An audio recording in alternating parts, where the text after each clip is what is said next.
കുറച്ച് നാളായൊരു വീഡിയോ ആണ് കേട്ടോ. ഞാൻ ഇതിടണോ വേണ്ടോ എന്ന് കൺഫ്യൂഷൻ ആയിരുന്നു. എന്തായാലും എടുത്തതല്ലേ, ഇടാന്ന് കരുതി കേട്ടോ. നമ്മൾ നാട്ടിൽ വരാനായിട്ട് റെഡി ആയിക്കൊണ്ടിരിക്കുകയാണ്. ഞങ്ങൾ ഏപ്രിൽ 10th നാട്ടിലെത്തിയായിരുന്നേ. അപ്പോൾ നാട്ടിലെത്തിക്കഴിഞ്ഞ് കുറച്ച് തിരക്കുകളൊക്കെ കാരണം നമുക്ക് വീഡിയോസ് ഒന്നും എഡിറ്റ് ചെയ്യാനുള്ള സമയം ഉണ്ടായിരുന്നില്ല. അത് കാരണം ഈ വീഡിയോ ഇങ്ങനെ ഹോൾഡായി പോയതാണ് കേട്ടോ. ഞങ്ങൾ ബസ്സിനാണ് വരുന്നത്. അപ്പോൾ നമുക്ക് വൈറ്റ് ഫീൽഡിൽ നിന്ന് മടിവാള വരെ വന്നിട്ട് വേണം ബസ് കയറി വരാനായിട്ട്. അപ്പോൾ അതിന് വേണ്ടി നമ്മൾ പെട്ടെന്ന് റെഡി ആയിക്കൊണ്ടിരിക്കുകയായിരുന്നു.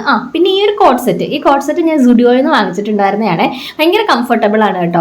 ഇതുപോലെ യാത്ര ചെയ്യുന്ന സമയത്തൊക്കെ ഇടാൻ നല്ല സുഖമായിരുന്നേ. നമുക്ക് 8 o'clock ബസ്. 5:30 ആയപ്പോഴത്തേക്കും നമ്മൾ ക്യാബ് ബുക്ക് ചെയ്തിട്ടുണ്ടായിരുന്നു. അങ്ങനെ ക്യാബിൽ നമ്മൾ ഒരു 7 ഒക്കെ ആകാറായപ്പോഴത്തേക്കും ട്രാഫിക് ഉണ്ടായിരുന്നു നന്നായിട്ട്.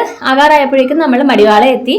പിന്നെ അവിടുന്ന് നമ്മൾ ഒരു മന്തിക്കടയിൽ കയറി മന്തിയൊക്കെ കഴിച്ചു. അങ്ങനെ നമ്മൾ ബസ് വെയിറ്റ് ചെയ്തിരിക്കുകയാണ്. അപ്പോൾ നമ്മുടെ ബസ് എന്താ വന്നിട്ടുണ്ട്. അങ്ങനെ ഏപ്രിൽ 10th മോർണിംഗ് ഒരു 10 o'clock ആയപ്പോഴത്തേക്കും നമ്മൾ നാട്ടിലെത്തി കേട്ടോ. അപ്പോൾ നിങ്ങളുടെ വെക്കേഷൻ വിശേഷങ്ങളൊക്കെ എന്തൊക്കെയാണ്? അപ്പോൾ ബാക്കി വിശേഷങ്ങളായിട്ട് നമുക്ക് ഉടനെ തന്നെ കാണാം. ഇനി നമ്മൾ കണ്ടിന്യൂസ് എന്തായാലും വീഡിയോ ഇടുന്നതായിരിക്കും. അപ്പോൾ ബൈ.